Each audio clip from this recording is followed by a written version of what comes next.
Joining me now here in the studio for more on this is Labor Senator Kimberley Kitching. Thanks for your time. Thank you, Tom. Do you see this as proof that China wants to pull the strings in Australia? Look, I think that what we see here is we have our democratic system, which is worth defending, I believe, to the hilt, and then we have an autocratic and authoritarian regime in China, and I think that they're attempting to rebalance, I think, an order in the world we have had for the last 70, 80 years. And I think that there is an attempt in many ways, and I think we see that in the complexity of the relationship we have with China. So that complexity goes to, for example, phone ops or freedom of navigation and operations, and it also goes to trade, how our trade relationship works. Universities obviously is a very potent example, because universities really in our system are a place where the Socratic method is taught, where questioning is encouraged.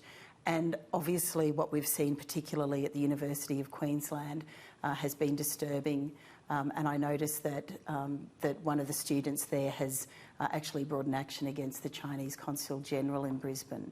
So these are concerning factors. And on the other hand, we do congratulate China for lifting hundreds of millions of people out of poverty. I mean, that was a country really for a long time where people lived in dire poverty in some areas particularly. Others would argue they finally took the handbrake off from other disastrous policies in terms of how much credit should be meted out. I think one of the interesting discussions that we might see China having, depending on how open they are about it, is in the next 10 years, of course, they have an ageing population. So economists who are expert in China's own economy would say that that ageing population is going to have to be looked after. There's going to have to be aged care residences built. And part of the reason this is exacerbated is because of the one-child policy. So that policy has meant that by only having one child, in what traditionally happened in China was where children would look after their elders. Now both parties might be working, and they're both sets of parents, obviously. So that's that'd be an interesting debate, but that's down the track. Yes. You mentioned there China trying to rebalance the world here, but if this is true about trying to get a federal candidate into our parliament, this is not an issue of complexity or different values. This is them wanting to force their values on us. Isn't that crossing a line? Deeply, deeply concerning. And what we would never seek to do that in another country. We would never seek to put in a candidate. I mean, can you imagine the reverse? I mean, well, if you had free elections in authoritarian countries for a start, you would never be able to we would never try to do it. We wouldn't attempt it. So this is actually something we just would never condone. So having this happen in our country, and I note that Mr Zhao was very active in the eastern part of Melbourne. He was an active Liberal Party member there. He was active in the seat of Chisholm. We have never really received a proper and full response from the current member for Chisholm about the organisations that she was a part of. She said that she took 3 weeks to, where she spent a considerable amount of time looking through all of her organisations that she was a member of, or was at the time when the audit happened, might still have been a member. So what specifically is she not provided that she needs to? Well, I think she should give a statement to the Parliament. And what's the idea of a self-audit? I mean, one of the things I think that's raised in this context of Mr Zhao is the vetting processes that the Liberal Party has really not engaged with. And one of the reasons, I think, is that they weren't really planning. I mean, Ms Liu is not a liked person in the Victorian branch of the Liberal Party, I can assure you. And that is directly from Liberals in Victoria. Is that them going on the record? Sorry, has that been... Is that them going on the record, though? Is this what you're saying you're hearing? That is what they say. So they gave her this... They're not saying that on the record. No, they probably won't. And she may well get pre-selected again, but I think that would be a grave mistake, given she has never fully clarified the organisations which we know are front organisations for the United Front. So part of her explanation was there are groups that just sign you up. She didn't sign on to these organisations. Do you not believe that? No, I don't. You think she had deliberate ties to the United Front? I think she knew what she needed to raise money. That was one of the reasons she knew that how she could get pre-selected. Remember, this was not her first rodeo. She had been, she'd tried for pre-selection previously. She had run in the upper house in Victoria. She is not an unknowing ingenue. Meaning you think she took donations she knew were where they linked came from. in some way to the United Front. And not many people. She took donations from various organisations. She hasn't really fully explained how she donated $100,000 to her own campaign. That has never really been fully explained either. Does someone need to?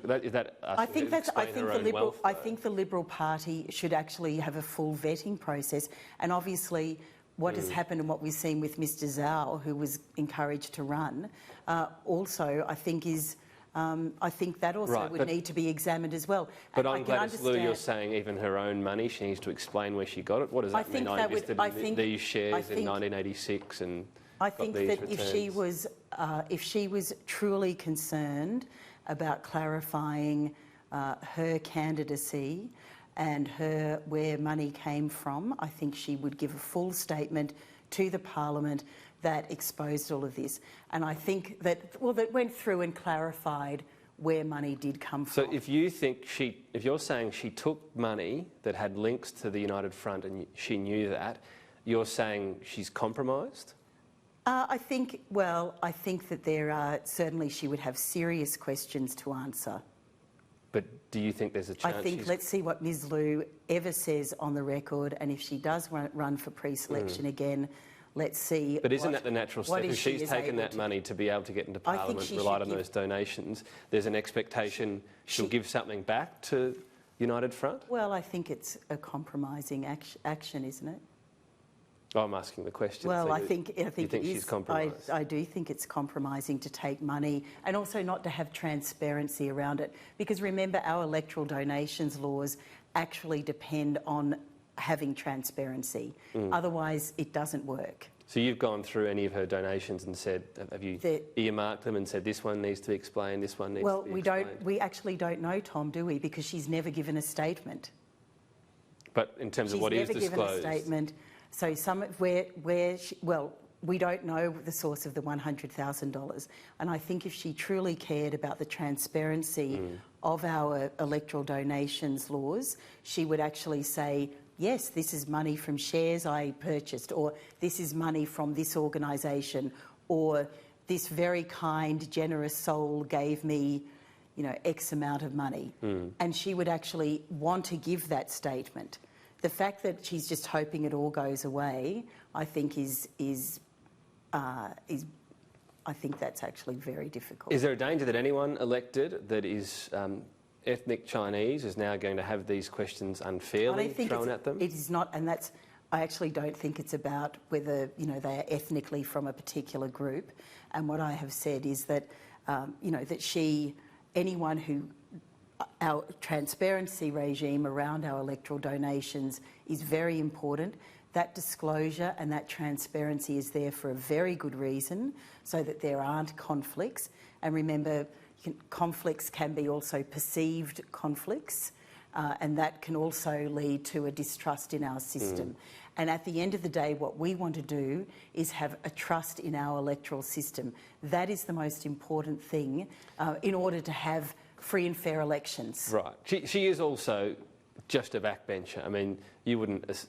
Well, I don't know. Are you asserting she could go to the Prime Minister and say we need to go soft on the South China Sea and the Chinese Communist Party is getting their way with the government? I don't know, but I'm not sure I'll ever be privy to a discussion between Ms Liu and Mr Morrison. But I think that, well, and that's what I think. I do feel that in order to ensure that the transparency works, one must disclose. Okay. In terms of another proposal today by Richard Marles, he was saying perhaps a bipartisan committee to make policy on China. That sounds pretty messy. Would that really work? I think what we need is the Parliament, obviously everyone here is engaged in this issue. And people have a variety of views on this issue, and that's not a bad thing. That is actually sign of a healthy democracy. But I do think that I like Richard's idea. I do think... Would it really work? I mean, you've got Labor people sitting on this cabinet level discussion. Some Labor MPs might want a different direction. Hey, presto, it's in the media. I mean, it doesn't sound workable. I think it would have to also operate under the rules of, having a level of confidentiality at those meetings. Often doesn't really work in the end.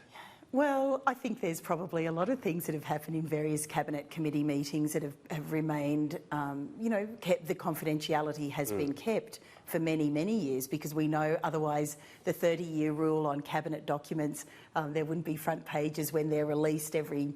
So Labor gets in power and you're just as happy. Let's keep the arrangement going. Yeah, we'll let the government on our China Well, I think that's what bipartisanship is. And I do think that you can't have one side of politics deciding this. This is a very complex issue.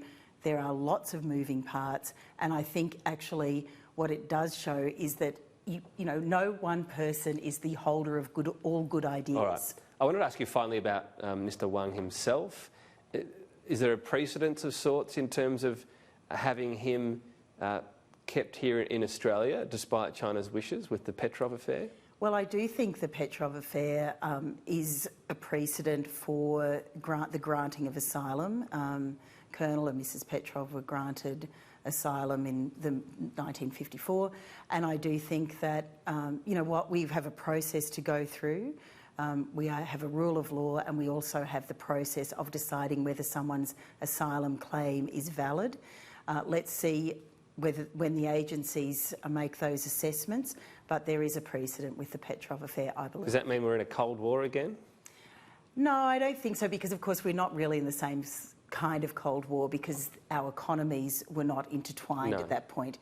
We now have entirely entwined economies. For some perhaps too entwined.